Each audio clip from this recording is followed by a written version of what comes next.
Hello, everyone, and welcome to the Local Success Stories, the podcast where we highlight inspiring entrepreneurs from our community. And today, we're featuring one of Bawan's dedicated MSME owners. Learn about their journey, challenges, and success in running a local business. So, for today, will be a very meaningful one because we will be discussing financial proficiency, financial attitude, income, and the overall financial behavior of MSME owners here in Bawan. These are important factors that influence how small businesses grow and survive in today's challenging environment. To help us understand these topics better, we're joined by one of Bawan's MSME owners. We'll learn about their experiences, financial practices, and the lessons they've gained throughout their journey. Good day, ma'am. Thank you so much for joining us today. You're welcome. To start po, can you tell us about a little bit about yourself and your business? Tagalog na lang. Ako si Mrs. Yasha Aguila. Um, Na-establish namin tong BCA Cellphone Shop since January 14, 2000. Dati ilan nga? 2002? 2002. So, bali 23 years na kami established. And nag-umpisa kami dati dito, nangungupahan lang kami dun sa harap. Pero praise God, eto na kami dito sa loob, sarili na to. At medyo established nang masasabi kasi ang tagal na din. So, how did your MSME or your business po nag-start? Ano po yung naging inspiration nyo na bakit nyo po tinayo yung business nyo po dito sa Bawan? Actually, nurse ako by profession. So, nung time na nagbo-boost ang cellphone, naisip ko, mag-sideline kami. Mag-sideline kami na mag-business. Yung asawa ko, boyfriend ko pa yan dati. So kami dalawa siya yung nag-umpisa tapos nag-join kami sa pag-uumpisa ng business. Na nung time na yun nga is nauuso ang cellphone, nung time na yun 5110, 3210, 3310. So habang tumatagal nakikita namin na ay mas magbubusto ngayon sa market. So tinry namin. Hanggang sa later on yun, umuso ang mga load, ang mga cellphone repair, ang mga iba't ibang klaseng accessories na later on naman nga, habang nag-i-evolve yung time, nakakasabay ka din sa adjustment. So, medyo maganda rin pagkakitaan. Yun ang nag-encourage namin para mag-stick sa business. Hindi po ba kayo nahirapan dahil iba po kasi yung inyong tinapos po? Hindi po kayo malaki po ba yung pag-adjustment po dahil business po ang inyong tinap na opportunities po? Actually hindi. Kasi bata pa ako, magaling na din ako sa sales. Kumbaga nung bata ako, nagtitinda din ako eh. May tindahan din kami dyan sa Batangas City sa Lumang Palengke. So parang nakakasana din ako nung bata ako sa pagtitinda. Tapos sabi ko, parang mas calling ko yung pagtitinda. Pero at the same time naman, kaya mo siyang i-balance. Kaya nga lang, kapag halimbawa nga at nagkakapamilya ka, tapos kung dito din naman sa atin sa local, parang mas nakita ko na mas mabilis akong nakakaipon pag may sariling business. Ganun. We all know naman po na every business po ay may mga challenges. Ano po yung mga na-experience nyo na biggest obstacle nyo po sa paglago po ng business nyo? During the pandemic, talagang dyan kami nahirapan. Kasi nung time na yon, bagamat sabihin natin na kilala ka na, marami ka ng suki, na-limit yung panahon ng pagtitinda mo eh. Kagaya namin nung time na yun, isa kami sa mga hindi pinayagan dito sa market kasi ang pinayagan lang nila yung mga basic necessities. Halimbawa, food, grocery, gamot, sila yon. So, ang cellphone repair, hindi talaga kami allowed na mag-open ng business almost 2 to 3 months nung time na yon. Ang kagandahan lang din, syempre, pumapasok din kasi ang technology, may Facebook. Ginamit namin siyang platform para doon kami mag-market. Tapos, ang naging hirap lang sa amin, yung paglabas at pagpasok kasi 'di ba bawal nun yun. Yun ang naging mahirap yung isa sa amin. Pero nakasurvive naman. Nakasurvive. So, paano po kayo gumagawa ng financial decision niyo po kapag po may mga risk or mga uncertainties sa business po? Like, may isusugal po ba kayo para po sa business niyo or kaya niyo po ng mga biglaang gastos po para po sa business? Sa awa ng Diyos naman kinakaya. Kasi syempre, habang nagbi-business ka, hindi naman pwedeng lahat ilalabas mo yung puhunan mo. So, kailangan diyan, nagdadagdag ka ng konting puhunan, tinatago mo yung tubo.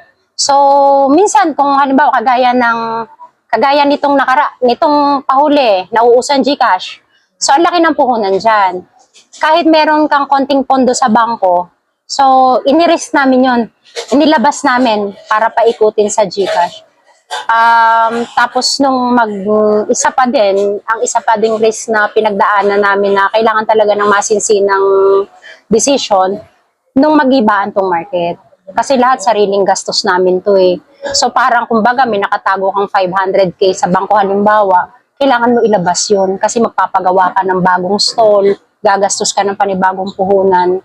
Ina-risk namin yun kasi isip din naman namin mababawi. Lagi kasi nga negosyante, hindi ka mag-iisip na malulugi. Lagi mong iisipin sa sarili mo, mababawi namin to, babawiin namin to. Laging ganon.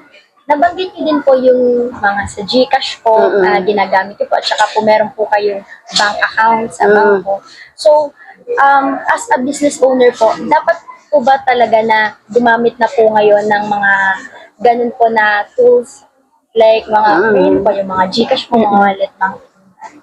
Para sa akin, yes. Kasi kailangan mo makipagsabayan sa innovation eh. Kumbaga, binabalo tayo ng technology. So, pag hindi ka nakipagsabayan, may iwan ka doon. Hindi ka makakasabay sa mga kasamahan mo. Kaya lang, nandun din yung risk na talagang ito, sa totoo lang. Ako, isa din ako sa nabiktima ng GCash. Kumbaga, wala kang magagawa eh kasi hindi mo siya kayang habulin, ganun. I-risk mo talaga yung pera mo. Halimbawa, pupuhunan ka ng 1,000, ang tubo mo lang doon, 10, 20, tas ang mawawala sa'yo malaki. Yun ang pinakamalaking nakakatakot talaga. Pero sabi ko nga, kailangan mo pa rin sugalan kasi yun ang daloy eh. Susunod ka talaga sa daloy. Ano po yung masasabi niyo na yung saving po at investing ay part po ng business strategy po? In my personal experience at saka in my own personal knowledge, kailangan yun. Kasi hindi ka pwedeng mag-business ng lahat lang tatalon. So, kailangan may inventory ka, kailangan may financial status ka, kailangan hindi ka matatalo ng debt, hindi ka matatalo ng credit. Kailangan talaga maintain ka pa rin sa tumutubo ka kaysa dagdag ka ng dagdag ng kapital palabas nang walang bumabalik. Kaya mahalaga sa akin yung may ipon. Nire-record niyo po lahat ng Yes, mga transaction yes. niyo. So, paano niyo po binabudget ang income niyo po para po mabalance yung business growth at yung personal needs niyo po? Pagka kasi dito sa business namin, compare naman sa ibang business, masasabi ko naman na mas maganda ang tubuan. Kumbaga, example, ang grocery.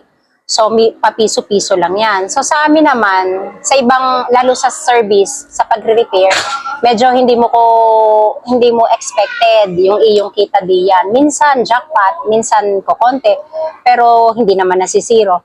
So, ang pinakamaganda lagi doon, kunwari, ako, kagaya ko, may 3 akong anak, may nagka-college ako, bibilangin mo na yung expenses mo. Pasimula umaga, kunwari, ang allotted namin budget maghapon is 1,000. So, kailangan, doon sa kikitain mo maghapon, higit doon yung kikitain mo para hindi ka abonado. Kaya nga lang, minsan nagkakataon din talaga na maso-short ka. Pero may araw din naman na magta-times 2 ka. So, parang balikan lang din siya. Ganun ang nangyayari. Sa inyo pong experience po, magkasama na po, or magkahalo na po yung inyong business na income at pang personal na income? Binabawas. Kunwari kami, ako nagle-leche plan ako, may mga racket ako, nakabukod yon. Kunwari yung kita ng tindahan, nakabukod yon. So, sa loob ng isang buwan, yung lahat ng kinita mo, ileles mo lahat ng magiging expenses mo. Tapos, doon mo lang makikita kung magkano tubo mo. Tapos, doon sa tubo mo, doon ka pa kukuha ng ilalagay mo sa savings mo. Para may pondo ka. Ganon. Maganda pong behavior yung Oo. Napapaghiwalay niyo po. Oo, kailangan. Kasi kapag hawak mo lahat, marami kang pera. Hindi mo minsan matatakala, o tama na. Kasi meron pa. Ganun ang ginagawa. Kunwari, kung halimbawa, 40% lang ang natira, kailangan yung expenses, iikot lang doon sa 40%. Hindi mo kikibuin yung 60. Ganun dapat. Siguro, yun ang technique din. Siguro. Ano naman pong masasabi niyo po na yung sabi po ng ibang business owner ay normal lang pong mangutang or magkaroon po ng utang habang may business po? Hindi naman ako kontra doon kasi minsan na ding nangyari sa akin yan nung time na kasi syempre minsan halimbawa may susugal ang company bago, kahit sabi mong may pera ka, hindi mo po pwedeng ilunos lahat doon kasi may emergency fund ka dapat. So ang iba kahit naman malalaking business, naglo-loan din sila. Ako na-experience ko ding mag-loan kasi ang katwiran ko, hindi ko ika-cash kung pwede naman siya na loan. So parang hindi mo mabibigla, mapapaikot mo siya. Tapos, ang iba naman, kaya gano'n ang kinakatwiran, like example, pagbili yan ng sasakyan kaya mo i-cash, pero may business ka. Ang iba, nilo-loan na lang, ini-installment na lang, para yung pera mo na dapat pambayad doon, mapapaikot mo pa, mas tutubo ng malaki. Ganun kasi ang utak ng negosyanteng iba. Ako, ganun din ako. Swerte mo lang kung talagang marami kang kapital, di hindi na mag-loan. Sino bang gustong may tawag dito, may interest. Kasi pag nag-loan ka, may interest yan. Ganon. Ito lang po ba yung business niyo po or may other? Dito sa Bawan, ito yung aming pinaka main. Kaya lang ako, may mga iba rin akong racket since nauso nga ang online selling. So sa online selling naman ako pumapasok. Pero yung physical store namin dito. Pero lahi kami ng negosyante. Kaming mag-asawa parehas. Maganda nga po yung nag-i-invest po kayo sa ibang, hindi lang po dito kayo nakafocus. Meron po kung Kasi may araw kasi na hindi nga araw-araw ay Pasko. Kagaya halimbawa sa amin, sa cellphone repair shop, hindi naman araw-araw nasisira ang phone. So hindi mo naman pwede pagdasal na sana lagi may masira, hindi pwedeng ganon. Kasi ang goal namin sa business is to serve, hindi para lang kumita. So kailangan din kapag kunwari tagtumal, meron kang sort ng business na kagaya ko nga, naggagawa ako ng leche flan. So, malakas siya tuwing seasonal. Kagaya nga, papasko, pipiesta, malakas siya. So, doon ako nabawi. Tapos mahina naman itong kabila. So, nababalance siya. Ganun ang nangyayari. Kasi raman ng puhunan. Ganun ang ginagawa namin. For our last question po, syempre po for our listener po who also want to start their own business or an SME someday, what advice would you give to them po? Pinakamagandang advice is piliin niyo yung passion ninyo. Kasi ako, based on my own experience, nagtrabaho din ako sa mga kumpanya, nagtrabaho din ako ng hindi related sa ospital. So nakita ko yung pagkakaiba ng interest ko. Bagamat nandun yung passion mo din na nasa ospital kasi yun ang pinag-aralan mo at isa din naman talaga yun sa gusto ko. Kaya lang habang tumatagal nga, mas nakikita ko yung sarili ko na nagbi-business. Kasi una sa lahat, parang nai-enjoy ko siya. Bakit? Kasi sarili ko. Sarili ko yung oras, naalagaan ko yung mga anak ko, namomonitor ko sila, tapos hindi takal yung kita mo. Kasi masipag ka, madiskarte ka, masihigit yung kita mo. Unlike pagka-empleyado ako na hanggang doon lang talaga. Pero syempre, kanya-kanyang calling yan kanya-kanyang interest yan. So, ang pinakamaganda ko talagang masasabi sa inyo, sa mga kagaya ninyo na future businesswoman din, piliin ninyo yung passion ninyo, kung saan kayo lilinya, yung market, especially yung market, kasi kung anong uso, yan Kagaya ko as online seller din, dati uso ang ganito. So, dito ako. Ngayon, nauuso mga mga Thailand online selling. So, nagtatry din ako doon. So, kailangan marunong ka ding mag-evolve, marunong ka ding sumabay sa takbo ng technology para hindi ka napapag-iwanan. At isa pa, kapital. Kailangan may kakayanan ka din talagang mag-establish ng iyong business. At isa pa, yung pakitungo mo sa mga tauhan, napakagaling, pinaka isa din yan sa asset ng isang business, yung marunong kang humawak ng tao. Yan ang pinakamaganda. Ma'am, thank you so much po for sharing your inspiring journey po with us.